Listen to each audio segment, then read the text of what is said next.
and then how soon do you think you can let them know when to give them a call. And what we have most people do is either shoot them all a text, give them a phone call, shoot them an email, something like that. That way they have that heads up, and they just let them know, hey, so-and-so's going to be calling you. They're showing this product called Cutco. It's actually pretty cool. You don't have to buy anything. There are actually pages for presenting it, but they're paying their way through school or whatever the case may be. They're going to give you a call. I think you'd actually really enjoy it, and you should definitely help out. It's good stuff. And just by simply doing that and giving those people the heads up, that's why we've been so successful the past 60 plus years. And so that's kind of how things work. So, and that's kind of there for you. So to kind of give you an example, as I said, we usually average about 5 to 10 recommendations per appointment. On a bare minimum, though, we always say before you leave, ideally, at least do like the text protocol or whatever. At least get 2 people before you leave the house that have already agreed. So let's say you do 5 appointments in a week. At the 5 in a day. At the end of each of those appointments, you get 2 recommendations. So after that 1 day of work, you have 10 new people. And then if you just work 5 days a week, obviously you'd get 50, and those will lead to more recommendations, sales, etc. And again, we average a lot more than that. Just to kind of give you an idea, you can see obviously how it stacks. So what we find is our representatives typically end up having so many people that are interested in taking a look at the product that they just focus and see the most qualified people first in terms of people they think would be most likely to buy, and that's where sales can really take off as well too. But again, people start, newer representatives, they start with people that they know first in the local area. Because of that, though, we don't have any territory restrictions. It doesn't matter where representatives do appointment. Technically, if you were to be offered the position, you're part of the St. Louis office, but you can sell in Florida, you can sell in California. We have something called the virtual demo. For example, during the fall and spring when people are in school, we have some people that are from St. Louis, but maybe, for example, go to school like Mizzou, or vice versa. We have some people that might be from, like Chicago, but they go to school down here. Either way, they might not be where they're actually from and not have a lot of people. That's okay. Have you guys heard of Prezi presentations? Okay, it's kind of like an online platform of PowerPoint, essentially. So we have one of those kind of set up in advance, and it demonstrates the same exact presentation that you do face-to-face. What we found is our stats are the exact same. Average order is still 250. Closing percentage is still about 60%. So nothing changes. We actually have done extremely well, even here in St. Louis. We've had some people that have done phenomenally well with it, and that's like the primary source of how they do appointments, which is really great too. So it doesn't necessarily matter, and it just kind of opens up the availability. For example, even if you're from St. Louis and you've got like some great clientele that maybe lives far, far away, and you don't want to have a plane to do a 1-hour appointment, this is something else that you can do as well. As far as the schedule goes, representatives, they do set their own schedules. We find this to just be a lot more personal and just simply makes more sense. This gives representatives complete control over their schedule. So there's no set hours in terms of when you have to work or anything like that. The only thing that you really have to do that we have set in stone is every morning we have something called PDI, and it's just a daily phone call that you just check in, kind of let us know what you got going on for the day and previous day and kind of the plan for the rest of the week. And that's pretty much it. Other than that, it gives representatives complete control of their schedule so they can work as much or as little as they like. We have some people that work over 30 hours a week. We have some that typically just work around 5 to 10, maybe while they're in school. Again, this is why we appeal so much to college students, just because it's extremely flexible around their schedule.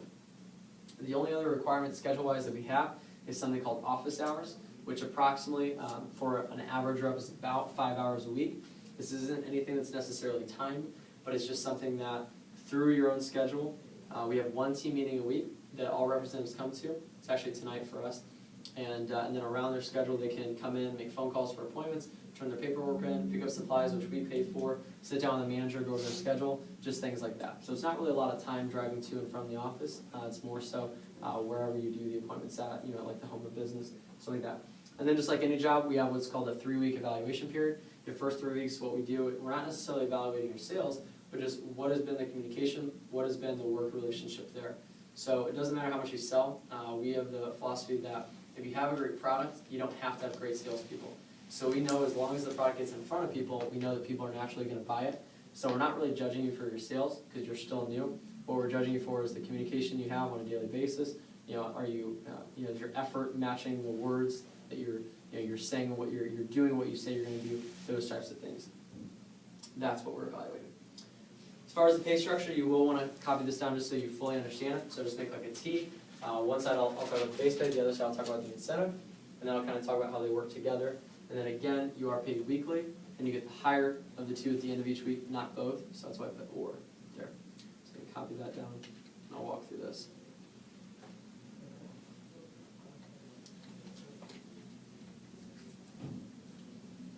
So as you guys know, base pay is $15.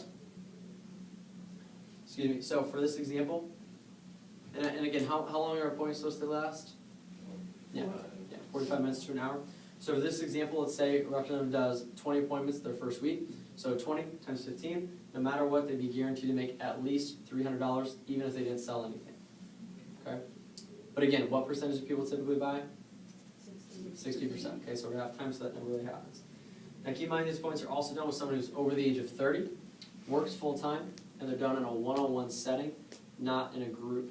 Okay, we don't do like the parties or anything like that. And one-on-one we mean like representative husband and a wife. Okay, that's what you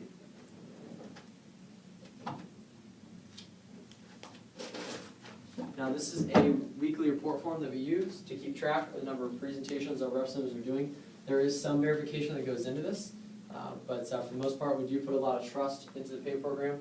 Representatives simply fill this out at the end of each week, just says who they did appointments with, what they bought, if they bought, and it just kind of totals everything up, and then we simply just enter it in, and and that's how they get paid. Okay, so it's very simple, and as I said, we do put a lot of trust into this. That's why we do have to be a little bit more selective. But at the same time, as you'll see here in a moment, A, doesn't make sense, and B, it's something called illegal when you lie about pay, so people typically don't have to worry about that. So once you get a chance to take a gander at that, next thing you want to do is copy down this promotional schedule. This basically breaks down the commission scale that we already have set up. It's based off of career sales. So as a brand new representative, obviously you're at $0. So from 0 to your first 1,000 in sales, you're at 10%. Once you're over 1,000 in sales, you're at 15%, and so on and so forth. So you want to copy that down. And again, this is based off of career sales. So you never start over, you never go back down. Once you hit a certain level, you can only go up from there. So for example, we have some representatives who will start off with us.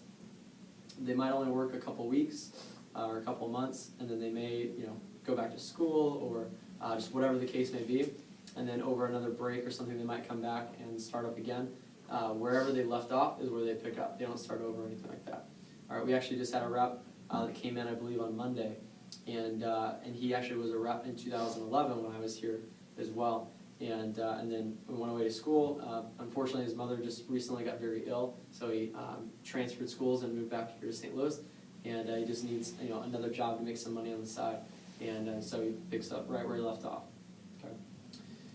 So, as I said, I'll do an example here. So let's say a brand new representative, again, they start off, they do 20 appointments. How much are they guaranteed no matter what for doing the 20? 300. Yeah, 300.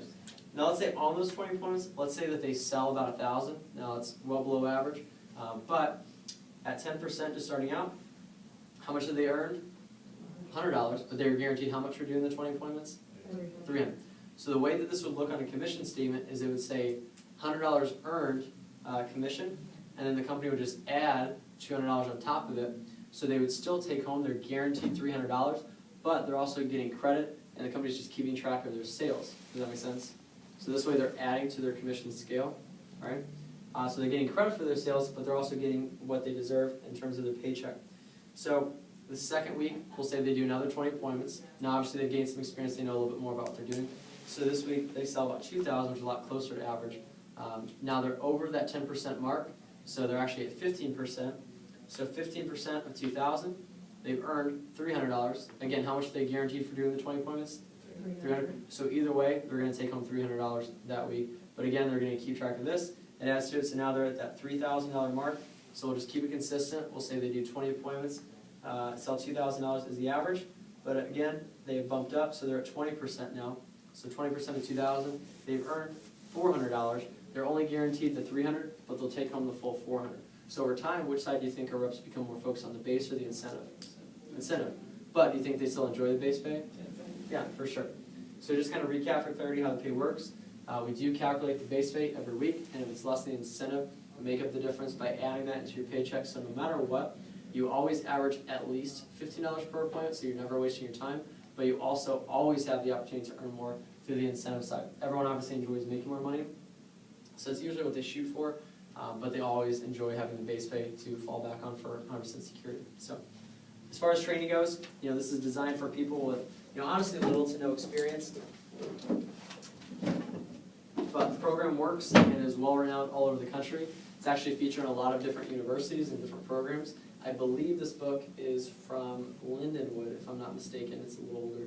But this book actually explores different case studies they do on different companies like GM Motors, Frito-Lay, and they actually talk about vector marketing and just talk about why it's a successful business model, why it works so well, how it's been so effective, and how it's kind of changed through the years. Even gives like a little company history. It's got a lot of really neat stuff in there.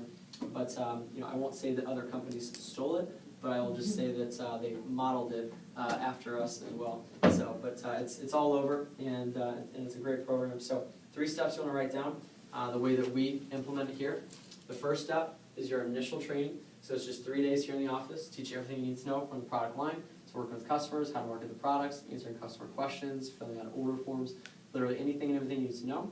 You'll know by the end of day 3. Now again, a lot of people we work with don't have any previous experience, so we don't pay for basic training. We're also not like a lot of other companies where we charge you for basic training. We do take care of all the costs of books, any literature, supplies, rope, leather, order forms, anything for your appointments. We take care of all that. We actually pay for that stuff throughout your entire career as well too. Second step is your paid training appointments. So this is at the end of day 3. Representatives are able to start off and see people that they know, again, so friends, family, neighbors, whoever.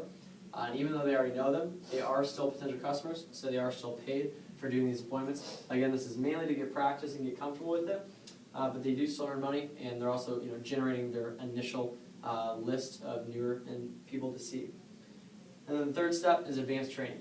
So up until this point, even though you've learned a great deal, you've really only been taught how to kind of show the products, because we know that you're mainly practicing with people that you know first. So we're just kind of teaching you to show it and kind of the main bullet points. But it's not until you've actually got some hands-on experience doing a few appointments that we're actually going to teach you more like the sales tactics behind things. Because again, we're not just throwing you out there to like sell to your family and quit. This is an actual job.